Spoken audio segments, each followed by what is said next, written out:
And now it's time for Guerilla Roundup. They'll let you know what happened overnight when things transpire whilst you sleep. Right there in the loop you keep. Another beautiful day at the Oval in London for day 3 of the World Test Championship final between India and Australia. I'm joined on Guerilla Roundup tonight yet again by the lovely Colin Souter. Thanks for being with us tonight, Colin. No problem. Glad to be here as ever. So I'll give you a very brief summary of where we are. India started the day at 151 for 5. And there was an expectation that Australia may be able to rip through them, but Rahane had other ideas. He hung around for a long time with Thakur, and between them they put on, sorry, my maths is working as I go. They put on 110 between them. And gradually, in the course of the day, India managed to reach 296, which, while still a very long way behind Australia's 469, was considerably better than it might have been otherwise. Rahane was out for 89, and Thakur made 51. That was about it. Australia dropped 3 slip catches. Green took an absolute screamer in the gully off Cummins to dismiss Rahane. And Cummings again had an LBW from a no ball. So that's twice in the one innings, which is quite impressive. In reply, Australia batted with some difficulty early on, and it got easier as the ball aged a little. And Khawaja and Warner are both out cheaply. Smith made 34 before being fooled by Jadeja. Head made 18 before being caught and bowled by Jadeja. And Australia ended the day at 123 for 4, which gives them a lead of 296. So that's where we stand. Colin, your impressions of the day? My impressions of the day were Australia in the field, very, very sloppy. The reply from Australia batting was not too bad. It seemed like a lot of people who had already gotten runs in the day or in the match had a bit more of a license to go free flowing to their downfall, apart from Khawaja, who just looks a bit out of sorts in England. India's bowling, it looked very good at the start. Siraj looks amazing, looks like a genuine contender to get wickets. The rest kind of seem to be either being gifted wickets or just lacking a bit of oomph. That's kind of what I took from the day. Right. So that sloppiness from Australia in the field. What was your view about the slip catches? The 3 slip catches dropped by Warner, Khawaja, and Green. So my first reactions were they need to book up. It's a good time to, I guess, if you have your mindset of the Ashes in the future, where you get all your bad catches, your bad drops out of the way for them, and having the score total so high that you can afford to do it, but it's still very sloppy in application. And the nature of the drops as well seemed all the same sort of vein. The ball was coming onto him very quickly, too high up. They weren't coming back. So to me, it would be a case of, right, let's move back a meter, give us a little bit more breathing room, a little bit more reaction time to take the catches, but they just stood steady, stood fast, but give them due at the end of the day because Cameron Green managed to pull out that worldie. Yeah, absolute stunning catch in the gully from Green. India managed to drop a catch as well.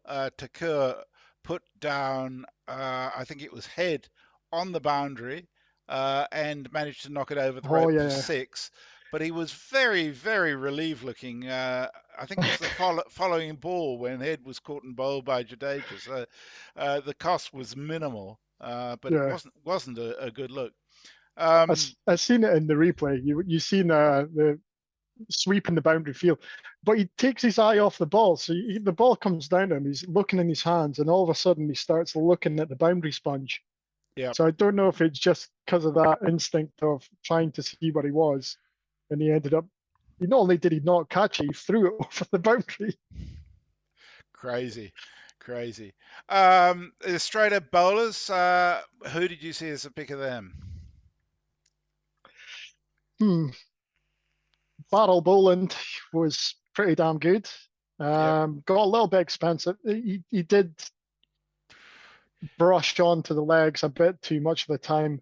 Cam Green looked pretty good. He, Yep. he looked an exciting prospect. He's still bowling a decent pace and getting it to rise pretty much near enough every occasion that he could. With That height, his that height of his is a huge uh, advantage, isn't it? When he's trying to get some lift out of the wicket. the big albatross with his 4 meter Yeah. wingspan, he was managing to get that. Yeah. And what about the pitch itself? What's your view of how that's behaving? Pretty dead.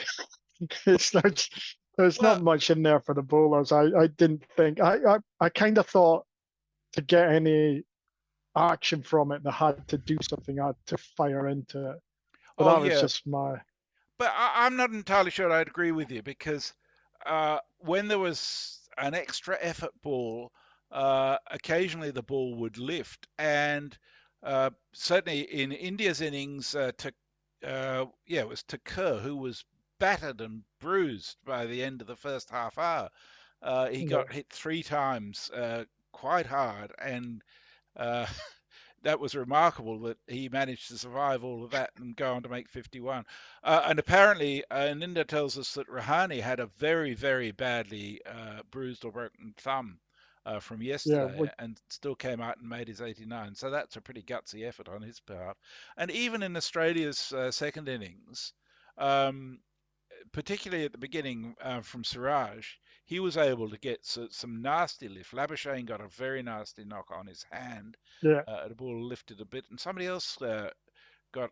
There were a couple more that lifted quite nastily. So yeah. Labuschagne did quite a few yeah, raps in the knuckles. and occasionally a ball kept low too, which is a bit concerning in terms of moving into day 4 and 5. Yeah, um, yeah. I guess so. It just the people who didn't or were Langdon length regular bowlers, it didn't seem to do much for them. It really needed a bend and back type bowling to get some more from it. Yeah, yeah. Um, so what else from today that struck you? Well, I think when you mentioned it, it makes it even more of a statement of how good it was Rahane. Yeah. Rahane looked absolutely elegant batting. He looked great. And it's the last I've seen Rahane before IPL series, he didn't look that great in the bat. He Mm. looked like a man really searching in form, but you looked at today, he just looked so good. And with a broken, was it thumb, did you say? A finger? I think it's his thumb that because he had Yeah. a great big padding over it yesterday. Which is hard because a thumb is where Yeah, you get a lot of kind of control thumb yeah, from. So he just looks brilliant. And his wicket did kind of come out of nowhere rather than looking like, oh, he's just a walking wicket coming, which was the opposite of Thakur, where he looked like he was just chancing his luck and kind of taking it for quite a yeah. long while. One thing I was going to mention was Mitchell Stark. He went for 2 for 71 off 13.5 overs, so a bit over 5 and over.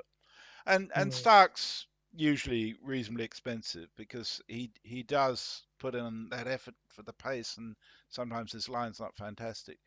But uh, he got that absolute peach of a delivery that got Kohli yesterday, and then his only other wicket was Mohammed Shami, which was the last wicket to fall, caught behind, which was sort of regulation tail end of wicket. I mm, actually was pretty disappointed with Stark's bowling on the whole. And I think he may well be competing with Hazelwood, Cummins, and Boland, and find himself not playing the first test, maybe the first two tests, a bit like he did last Yeah, time in the Ashes. I certainly don't think he'd be playing anywhere near to all five. No, And no. you would think Nisa has got a shout in there as well. You Into would. the five Whether team. they played both Nisa and Boland at the same time is Yeah, going to be interesting, but I think he, they've both got skills that suit English conditions really well. the way I kind of sum up Stark nowadays is he's a bowler of he takes great wickets, but he's not a great wicket taker. If that makes Yes, sense. yes, absolutely. I think that's right. And sometimes it's worth having someone just for that. I mean, Kohli's wicket is almost priceless, so Yeah, you can say, well, he he'll be justified one of himself those. just with that. Yeah. Um, Once if it's overcast conditions, there's someone. He's one of the best to have. But when there's no overcast, it's yeah, it's few and far between out there. yeah. Now, Warner was caught behind for one, ball seaming away. And again, it was Warner trying to force it off the back foot. In the first innings, he made 43, and I think he did just what you want an opener to do. He took the shine off the ball. He stayed there. I almost got the feeling that his discipline of the first innings had disappeared. It's going to be Yeah, really interesting if he can maintain that discipline during the Ashes. But yeah. back to this game. So Australia now have a lead of 296. They're by no means safe, but obviously very much in the box seat. They've only lost 4 wickets. Um, what scenarios do you see as possible for tomorrow? Uh, I can tell you what I would do if I was them. Yep, If I were them, it'd be I would bat till how just after lunch. I would be aiming for. Is yep, that way you would have what hypothetically you've got 60 overs before the close of play, then you've got 90 overs the next day. So in theory, well, yeah, bearing in mind that we've had 75 overs a day for the last 2 days, more or less. Uh, that's why I say that the caveat of it. If it was all being well, then you would have three brand new balls to bowl out India. yeah, But you yeah, have to take it into the account of how little they're doing. But you could imagine once it's a day five pitch or a day four pitch, day five pitch, you could see Lyon bowling a lot more. So yeah. I there's can chances see. of getting there. Yeah, I can see Lyon being very dangerous on this wicket. It was noticeable that Jadeja was bowling much better today, because he was getting a little bit from the pitch, well, a huge amount from the pitch when he was very wide of the stumps. And a couple of Mm, times, head was badly deceived by the amount of turn he was getting from there. And Lyon's not a huge turner of the ball, but nor is Jadeja normally. And I yeah, think for some spinners, you don't want too much turn. The yeah, batsman misses it completely. Just a bit of turn is nice, but it's often the ball that goes straight on that gets them because they're playing for the turn. So I yeah. think, Lyon's more yeah, the drift and the yeah, dip coming from his overspin. yeah, yeah, agreed. I think he could be very important tomorrow. So yeah, I think it's unlikely Australia can lose, but India's second innings, historically, sometimes they've been able to produce something pretty special. So, they could all fire, and suddenly we've got a really tense game on our hands. So it's. I'm just looking forward to tomorrow. Yeah, it's a good job India have got no showstoppers in the team Yeah. like Shubman Gill, Virat Kohli. You know these names. No, they've not been known to just hit boundaries as well. So Uh, I think I, safe. I would love to see a Shipman Guild century tomorrow. It's just Oh, glorious. Um, Even though I want Australia to win. So we come inevitably to the Guerilla of the day, who is an easy pick today because we had a debutante on air in the form of Kartik, who's in Sydney, formerly of Melbourne, of Indian descent, and a very keen and knowledgeable Indian supporter, who I'm sad to say, when India isn't playing, goes for whoever happens to be playing Australia, which is a bit disappointing. Guerilla seems to specialise in anti-Australia Australians, if you know what I mean. Uh, but, but there it is. I suppose you could call me an anti-English Englishman. So Kartik is our Guerilla of the day, and I think you've got our tweeter of the day today, have you not? Or not quite tweeter, YouTuber of the day, in fact. Yeah, YouTuber today, Ravi Natarajan. Then to Messi, Bear, Hendon, Bish, and all the others for their altruism in putting this operation together, and witty banter will continue to support. And Yeah, thank you for your donation too. That was very generous yeah. of you. Speaking of donations, if you do want to support us in what we do, which we would very much appreciate, please, you can, when we're live, make a donation directly from YouTube, or our preferred method is the monthly contribution, anything from $2 up, on Patreon through patreon.com/Guerilla Cricket. And as ever, if you like this, please click the like button, the share button, subscribe to Guerilla Cricket, and leave a comment here or on Twitter at Guerilla Cricket. So that's it for tonight. We look forward to being with you again tomorrow. Thank you very much, Colin, for summing up a beautiful day of cricket. No, thank you, and anytime. See you soon. Bye. Bye, folks. And now it's time for Guerilla Roundup. They'll let you know what happened.